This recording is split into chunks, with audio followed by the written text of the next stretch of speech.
Welcome back to Ambitious, Awakened, and Aligned, the podcast where we unearth the bold truths of leadership, life, and the soulful in between.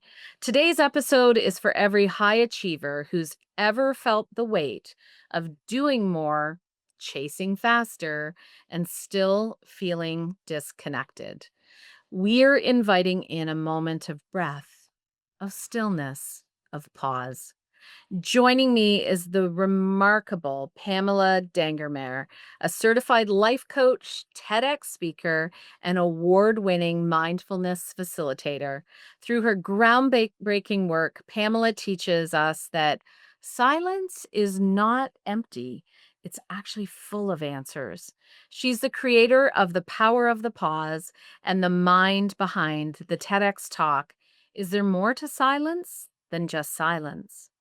Together, we'll explore how intentional stillness can unlock clarity, creativity, and calm, especially in the lives of leaders and entrepreneurs. So, if you've been craving more meaning, more peace, or just a little space to hear your own wisdom again, this episode is for you. Let's step into the pause together and welcome Pamela.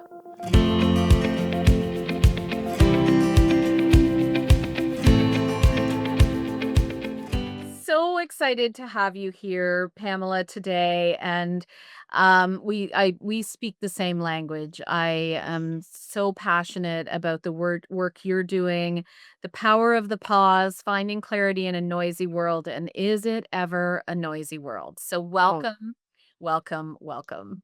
oh, thank you, Lori. And I agree. We speak the same language. It's that soul language. And I agree with, what you're saying about a noisy world. It is a noisy, noisy world. And I really believe that we have the power to create more quietness in our lives. And from that space can come amazing things. So powerful. I was sharing with you that I just got back from Bali from an experience Mm-hmm. and leading a retreat. And one of the things that kept coming up was how do we recreate this feeling, this experience, which really was the pause, the quiet? How do we recreate that back in our North American culture? So I'm really curious what your perspective on that would be. Mhm. And that's a great question because that comes up so often with my clients and people that I talk to. They say, "Oh yeah, of course." And it's so interesting that you say Bali because that's what comes to people's minds. They think, "Well, in order for me to actually get into that space, I need to go to some place like Bali. I need to sit on the beach with my legs in a lotus cross position with the incense burning." And I'm thinking, "Yeah, well, that might be all well and good, but generally we don't have an opportunity to do that. So how do we create that in our own lives?" And I think the first step, Lori, is intention. It's Mhm. intention. It's the intention to actually do that. Mm. We can talk about it and we can read about it and we can dream about creating a quieter space for ourselves. But until we actually take actionable steps, then really it's just a dream. Mhm. And so I say to people, it begins with that desire, that noticing, that intention. And these are all mindfulness cues. These are Mhm. noticing that you want to make a change or that you want to build space within your day to day life for quietude or silence or reflection or simply a pause. Mhm. It starts with that, and then it goes from there. It builds from there. Mhm. Yeah. Yeah, I'm thinking so many people don't even get to that point of understanding the impact. Mhm. So what have you noticed even in working with the beautiful people that have an opportunity to work with you, Mhm. how you get them even to that awareness intention Mhm. place? Yeah. They don't have to get sick before, the hand goes up and says help. Absolutely, absolutely. It Mhm. is becoming, as I said, it's becoming aware, and we want to kind of, the best scenario would be is exactly that, to notice this before you get to the point of being ill, physically sick, or mentally stressed to the point of burnout, or whatever it might be. And I think just quiet moments of pause can be great cues to what's going on with you. And Mm, by that, I mean simply taking a moment, like a 1-minute moment, to do what I call a grounding. mm, So it can happen anywhere. It could be while you're standing in line at the grocery store, or it's while you're sitting at your desk, or anywhere you where you might be out walking. You just take one moment, 1 minute out of your day to notice your body.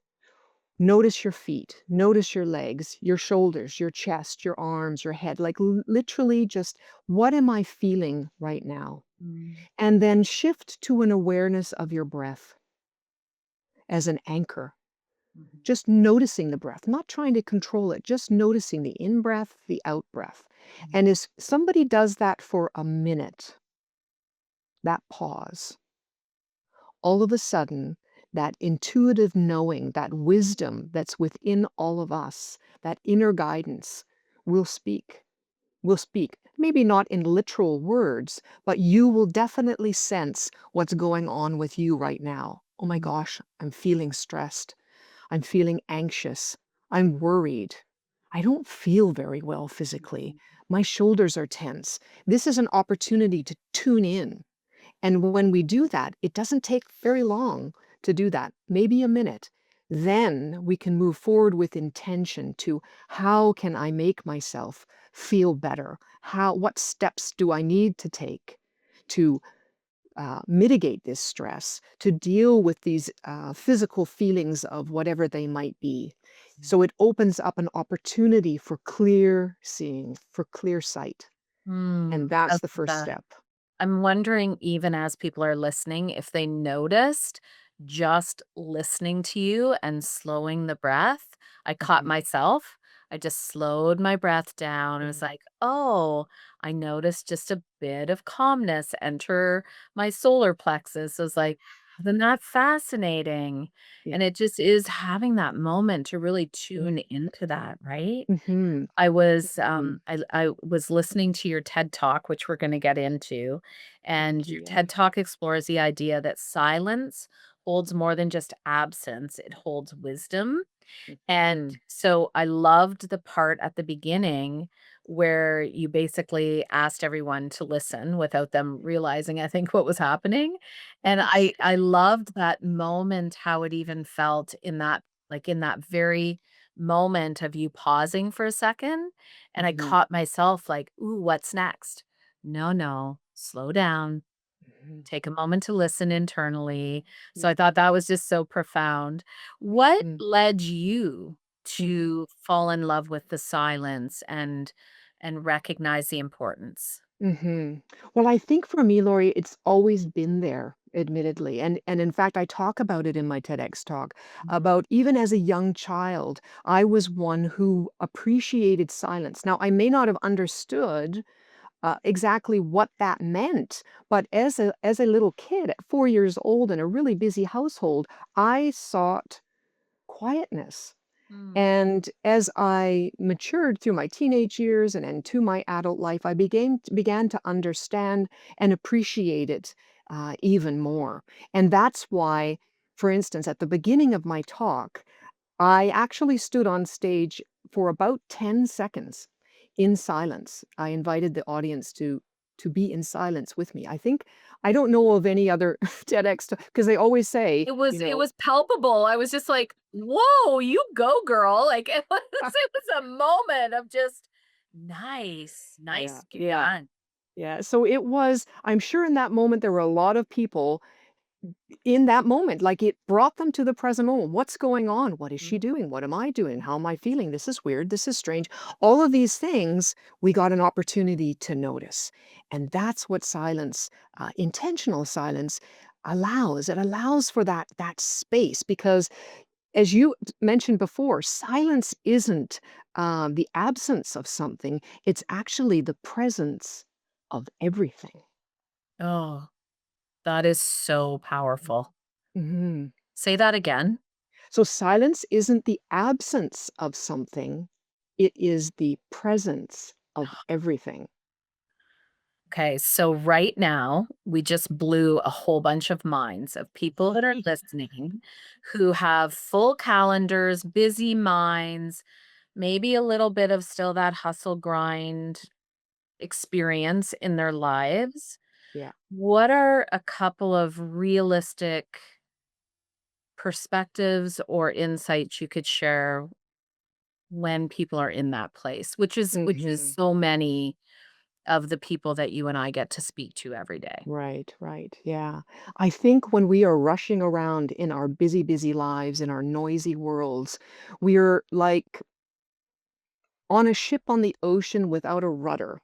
Mm, We're being blown about by circumstances and expectations and cultural norms and whatever it might be. We're not steering the ship. We're being blown around. And it's easy to fall into that. My gosh. I mean, I'm not any different than anyone else. I've fallen into that as well. mhm, But when we take the opportunity to be intentional about our lives, about where we're going, we actually get hold of that rudder and we begin to steer it ourselves. And that is a very, very powerful position to be in mhm, because we go from mm, what I refer to in my talk as well, we go from autopilot to inner pilot. mm, The inner pilot is the one that tells us what we truly want and need. And it's not that we're going to ignore others and that we're going to become these selfish individuals, but our true success in life, whether it's life or business or relationships, only can come when it aligns with who we truly are and what we truly need and want. mhm. And if Yeah, we don't if listen we to don't that, know or we can't yeah. hear that, then Yes. really the perspective is we're out of alignment if we Yeah. haven't even paused to hear the voice. Right. We don't actually know what alignment looks like, feels like, how it's experienced in the body because we haven't paused to experience that. That is right. Ooh, it's so Yeah. powerful. It It's so is. it's it's like clearly the mission you and I have is to let's see what this can look like. And Mhm, I've shared before on my podcast, and I mhm, loved that you opened with intentionality because I had to create the intentionality of it mhm, before the practice became comfortable or intuitive. mhm, So I had to say, I'm going to book pauses in my calendar and mhm, treat it like it's a calendar event mhm, because I had spent so many years running, running, running mhm. that I didn't know even how to check my body for what it needed. Right. So I started with it being intentional and it was really uncomfortable. Mhm, It was really uncomfortable at first. mhm. My nervous system did not know what I was doing when I took the pauses. It was like, "Wait a So second, we're so yeah."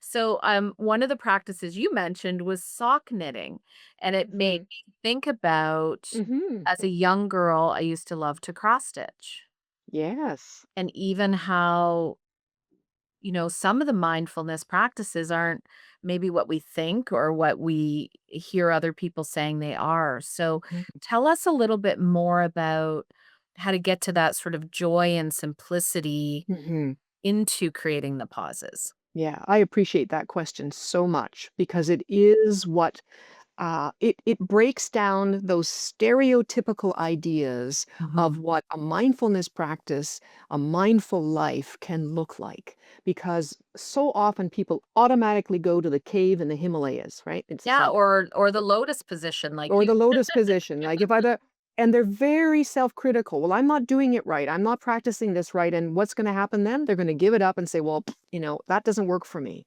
What I love to help people to understand is that you can build mindfulness into your day and do it joyfully with the things that maybe interest you already. Why go to something else that's not going to catch your attention or your curiosity? Use things that you already know and love, but sometimes we've even forgotten what those things are. Mhm. So that's why the pause is so important because it allows us to delve into our curiosity, to delve into our creativity. And as you mentioned, one of the things that I have done for years, and I have always been a knitter. My mom taught me to knit many, many years ago when I was probably about 8 years old. And I have done it consistently through my teen years, through my adult years.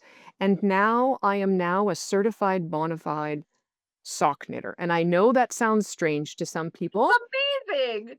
but it's what I love to do. Mhm. I have a pattern. I've done it so many times. I can do it almost closing my eyes. It is just for me something that keeps my hands busy and moving, both my left and my right. And of course, there's science behind this left brain, right brain, diverse action. It's rhythmic.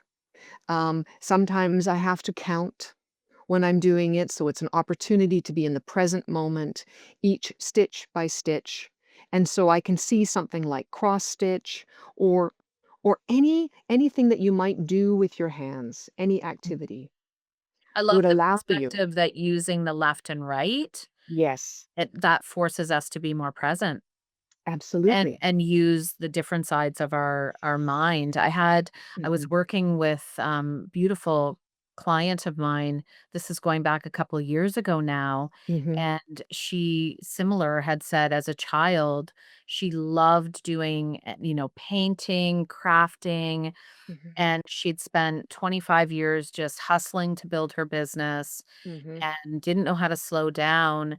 And mhm. so we came up with this idea, which she chose was something that would tap into that creativity again. And so she started doing stained glass classes Mm, and lovely. watching her transformation Mhm, from that single choice that brought her to a place of mhm. presence and slowing down and using her hands and being tactile. It just opened up a whole new world of who she became. Absolutely. And also, it has that kind of ripple effect. So she's in the moment, enjoying creation, creating something beautiful, working with her hands, all the colors and all of this. And I have no doubt that that experience rippled out into her personal relationships. Mhm, It rippled out if she had a career of some sort mhm, that she was doing, rippled out into that as well. These things are all interconnected. And if we find the balance between the goals that we set and our well-being, mm, then we are in a space of rising, of blooming, of growing, and yeah, and of really being successful. If you want to define success as that. mm, Because a lot of times people define success, especially as women, we often define it from the terms that we've inherited, right? It's the title, it's the income, it's the I don't know, it's the job that we're doing, the description. But that truly isn't success, is it? mm, Success is feeling balanced and grounded, and that what you're doing is in alignment with who you are. And so doing something like stained glass, some people think, oh, well, doing stained glass, where, oh, knitting socks. They're extremely powerful pursuits because they allow us to really tune into who we are and to be autonomous in our decision making about what we describe as personal success. mhm. So beautifully said. Okay, I am really curious Mhm. about it's been on my speaking of goals, been on my goal list to do a TED Talk.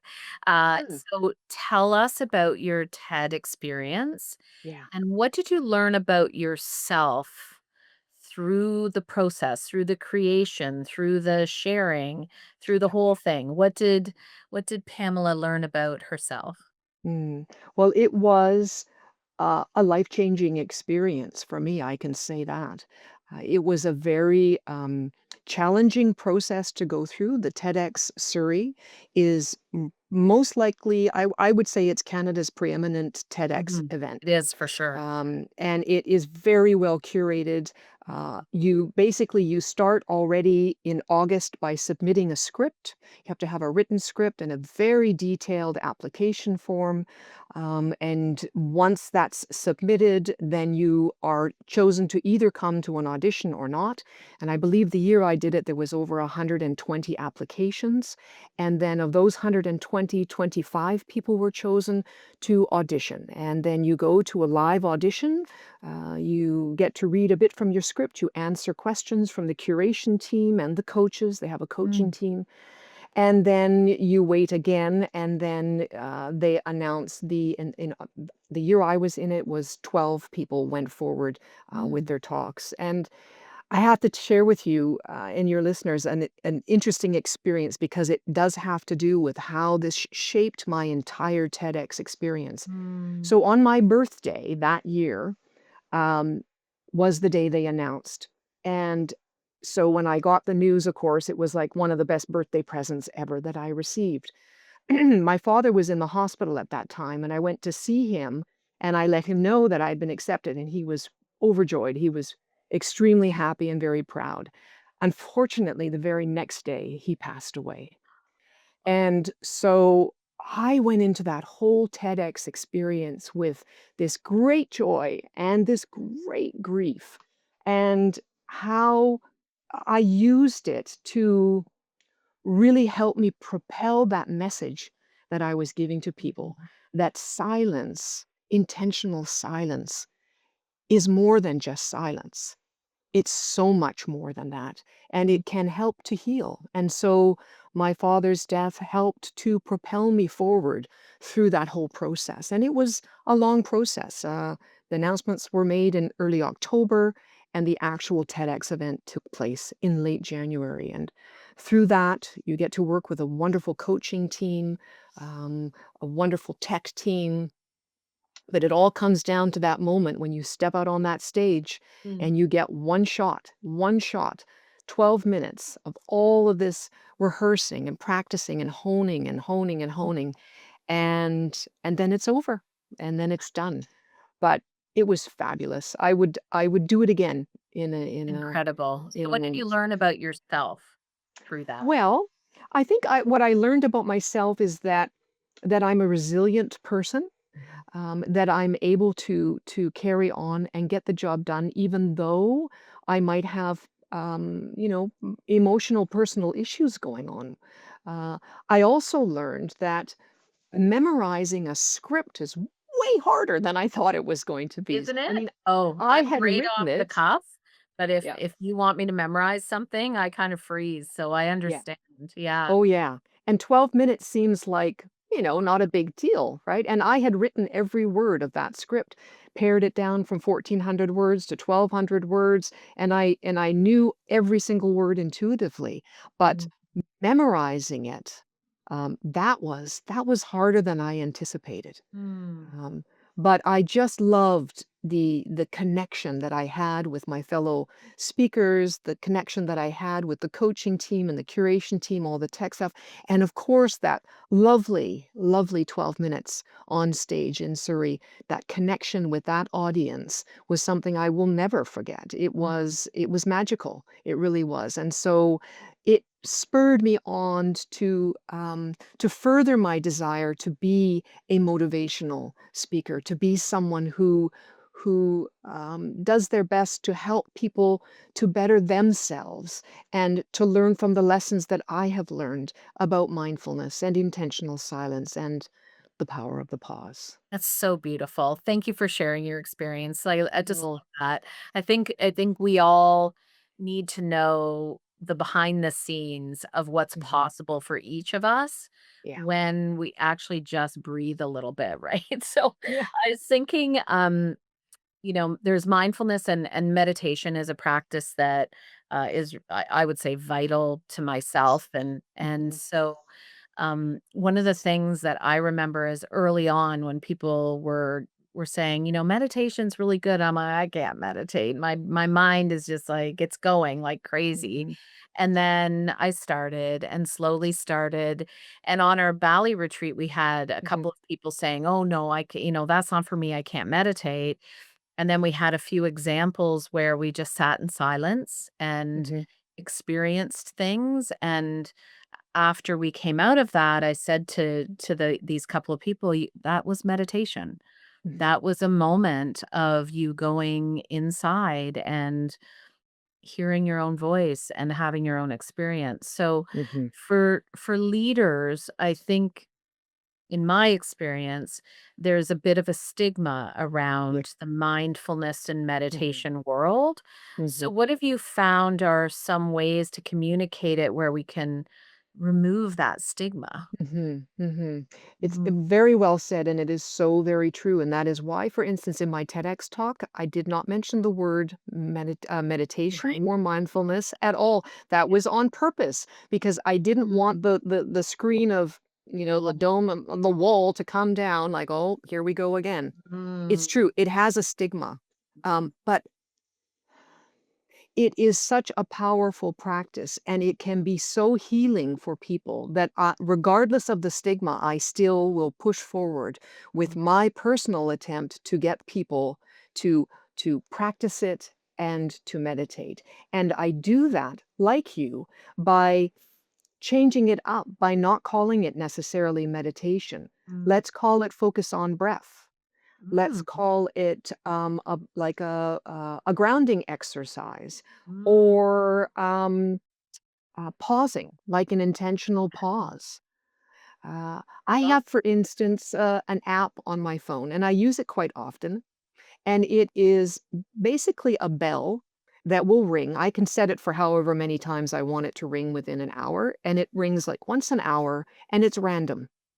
It's a random bell whenever it goes ding.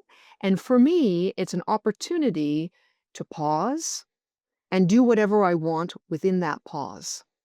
Take a Mm. breath, take 3 breaths, stop moving, notice what's around me, whatever I choose at that moment in time. And that in itself or is a mindfulness practice. Yeah. Yeah. Yeah.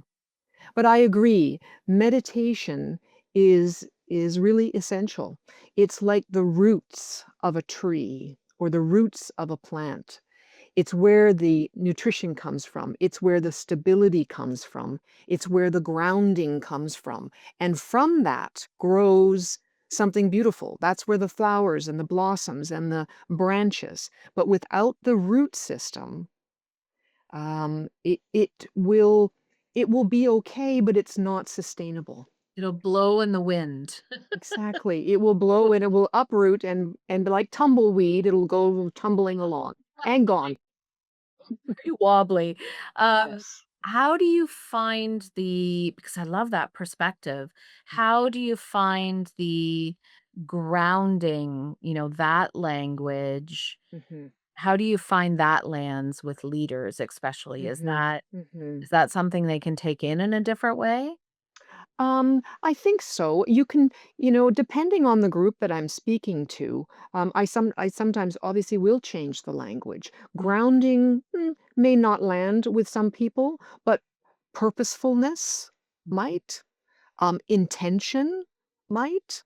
Mhm. Even the word security, like, Mm. I'm feeling stable and secure. Those types of language. That's why I like to speak to, before I actually speak to a group or to an individual, I like to get to know them a little bit so I can hear Mhm. their language. Mhm. And then I can speak, quote unquote, their language. If I come in and I've got all of these terms and things and, it'll fly over people's heads or they might just shut me out. They may not be listening. But Mhm. if I can get to where they're at using words that they use or concepts that they understand, it's much more impactful. Mm. And Love that's that. where mindful listening comes, that's the Mhm. basis of it and Mhm. mindful communication. I feel like right now there's a lot of use of conscious leadership, Hmm. conscious approaches to things. Yeah. And so I'm always asking, so like what does that mean to you? What does Hmm. what does this conscious word mean? And I think Mhm. that's where we lose people because it's just this buzzword that's like, well, I'm going to be a conscious Right. leader. Right. Um, Everything that you have shared today for me is the definition of conscious leadership, of Mhm. conscious, just being a conscious human, just showing Yeah. up in that Right. way of presence and breath and everything. So Mm. this really is, through your lens, finding clarity in a noisy world. This is how we do it. So I really encourage everyone to listen to your TEDx talk. We will absolutely put the link to that in the show Thank you. notes. You Thank also you. talked about you've written an ebook, The Power of the Pause. Can you share a Yes. little bit more about the ebook? And again, we will make sure that we have a link to that for everybody. But tell us about Yeah. your ebook. Yeah. Well, it ties into exactly what you were asking me before is, what are actionable steps that people can take to build some mindful tools into their day, to build this concept of pausing, of intentional silence. And so many times I would be asked that question and I thought, okay, well, that's it. I'm writing a book. I'm going to write a little, and it's like, I mean, it's a book. It's about 24, 30 pages long. And it has first of all, it explains the science behind pausing, what it Incredible. does to our brains, what it does to our nervous system, Mm, how it physically, mentally, emotionally, positively affects us. mm, And then it gives actionable steps that you can do to build pauses into your day in many different ways, either breath work or meditations, for instance. mm, I do actually mention the word meditation in the book, but it's not the main focus of all of it. I really wanted people to be able to put this to work right away. mm, And at the end of the book, I've given us what I call a 7-day pause challenge. So it's every single day. You can start it whenever you want. It's just some prompts, some ideas of how you can build pause into your day, and then a little small section for some journaling where you can actually write about how it was good for you or not good for you. I mean, for some people, it may not work, and not all of the techniques may work, but mm. I'm pretty confident that some of them will. And those are the ones that we need to land on because, I look at mindfulness practice as a kind of a buffet. It's like, do you like the desserts? Do you want to have the salty stuff? Or maybe you like to have the stuff that takes a little bit longer to digest. It Mhm. just is whatever you want it to be. And that's how it should be. It I shouldn't be love that because just a certain way. I think that that's one of the challenges that blocks people is a whether it's the fear that's maybe created that or it doesn't really matter what's created it, but the Mhm. perspective that you have to do it a certain way, and I'm Yeah. gonna eat the dessert first. Pamela, I'm going for the dessert first, okay? I'm starting at cheesecake. I'm gonna Yeah, start yeah. at cheesecake. You're the one hanging around the chocolate fondue. I know. Yeah, Yeah. yeah, that's I'd be me. standing there with you. So, and I really find play Mhm. and that sounds funny at my age, but I have found incorporating more play Mhm. is, things that make you laugh and giggle and find that like I built a sand castle on the Mm. beach a few weeks ago when I was away, not with my children, just by myself. And that brought the pause and the giggle, and I cranked a song, Yeah. Pink Pony Club, and that moment for me stirred something up inside that I forgot had been missing for a long Right. time.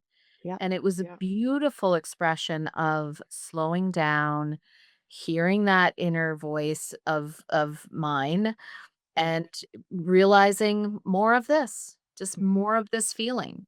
Right. Because who said it all has to be so serious? I Right? mean, when we were kids, if you look at children, they are extremely mindful. They are extremely aware. They are in the moment. Mhm. And they are playing and having fun and laughing with abandon. They don't care. What happened to all of us? Why did we become so darn serious? Right? It is important to build that joy back into our lives. But first, we have to recognize that maybe it's taken an exit stage left. Like, where did my joy go? I gotta go find it. And how do we find it? with intention. Saying, Yeah, "Okay, I'm gonna find some joy in my life. What was it that I liked to do as a kid that was so much fun?" And do those sorts of things. yeah. Yeah. And it Mhm. was interesting because I was sharing the story with my husband, and he was like, I don't get it. I don't really think building a Mhm. sandcastle would mean anything to me." And I said, Mhm. "That's the point. What was your thing? What was your what was your little boy thing that you would do?" And so we Mhm. had this amazing conversation how he would always hit the ball off the side of the house. And Right. then, giggling because he broke a window once and how many Mhm. times that window had to be replaced. And so I think that Mm. that's the opportunity for everyone to go inside and figure out what it is for them. So, Yes. I love that you shared it's a buffet. It's a buffet. Yeah, Exactly. Yeah, it's a yeah. buffet. And it's for and again, that ties into that whole idea of, "I'm not doing it right." I hear that often when people, So um, much. try meditation, "Well, I can't do it because 'cause I'm not doing it right." And then I say to them, "Well, what is right?" Mhm, "Well, having no thoughts." mhm. And I'm thinking, "Well, good luck with that, Right? because that's not gonna happen. We have thoughts, and we will always have thoughts. Mm, Even when we're sleeping, we have thoughts, mhm, you know? The only time we don't have thoughts is when we're no longer here." mhm, And so thoughts are present. It's how we respond to our thoughts. Do we latch on to a thought and follow it down that road that might take us someplace spectacular? It's a creative thought. Oh my gosh, I've got a brand new idea. Oh, and I could do this and I could do this and I could do that. Or is it a thought of worry, anxiety? Or is it a thought of regret? And noticing it and then choosing in that moment, do I follow this thought or do I let it go? Do I mhm, let it pass by like a cloud in the sky? mhm, That's intention as well. mhm. Mhm. That's beautiful intention, beautiful Mhm. intention.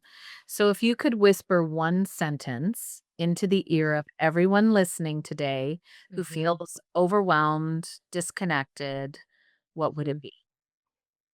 I would say you have everything you need inside of yourself. Just pause and listen. So beautiful. Mhm. What would you say is the your hope with this work? Mhm. Your desire about the message that people will remember from Pamela Mhm. years from now, Yeah. from really like I see how passionate and deeply connected you are to the work you're doing. So Mhm. what is that we're sitting here, the next generation sitting here talking about seeing your TED Talk, what would you like them to be saying? Yeah. Ideally, I would love people to simply recognize that this world is a beautiful world Mm, and that they themselves are beautiful, whoever they are, however they are, and that they do have the power within themselves to create a world that is truly for them mm, and of them. That if we recognize the boxes that we've all been crammed into in whatever way, shape, or form, that those boxes can be broken open, that those norms, those conditionings, those expectations mm, are not things that define you. What defines you is what's in here. And as soon as we connect with that, then it has that ripple effect. And your relationships will improve, your health will improve, your mental state will improve, and what a beautiful world this will continue to be. mm. And that would be my message, yeah. It's so beautiful. Mhm. Thank you, Pamela, for Thank you, Laura. every perspective, for cracking something open, because I know that you cracked something open in people with this Mhm. really vital message. Is there any last thing you'd like to say before we say goodbye? Well, I think inevitably, I mean, I'm a cheerleader for people because I see people and they, they're fraught with worry and anxiety, and I can't do this, and I'm like, "Yes, you can. You can. You absolutely can." Mm. And to give yourself a break. We're not always, there's sadness that comes in our lives. There's things that happen. We experience stress. Mindfulness isn't about becoming this absolutely perfect person that has the perfect life. Forget that. That's not going to happen because life is life. It's how you respond, right? Mm. And it reminds me of a quote by Viktor Frankl, actually. It's a well-known quote, and he said, "Between stimulus and response, Mhm. there is a space. And in that space is our power to choose our response. And our response lies our growth and our freedom." Mhm. A beautiful reminder and beautifully said. Thank you so much. This has been Mm. such an impactful conversation. It's been such a joy to have you on the show. Thank you Oh, for it's been a joy for me too. Thank you so much for the opportunity. I really, really appreciate it. Thanks, Pamela. Ooh, Pamela just gifted us a powerful reframe that the answers we're searching for don't lie in doing more. We've been talking about this here for quite some time now. The answers live in the stillness we often avoid. Whether it's a breath between meetings, a mindful walk, or simply setting down the phone to be with ourselves, the pause holds the clarity that we all crave. Make sure to grab Pamela's free ebook, The Power of the Pause, and watch her TEDx talk. Is there more to silence than just silence? Both are transformative tools to begin your journey back to yourself. You can connect with Pamela and all of her powerful work at www.yourmindandyou.com or follow her at Your Mind and You on Instagram. As always, thank you so much for listening. If this episode hit your soul, I'd love to hear more about what really touched you, or just give us a comment so we understand. And take a moment to breathe. Until next time. Remember, pause isn't actually a luxury. It is your advantage, and it's available to you every moment of every day.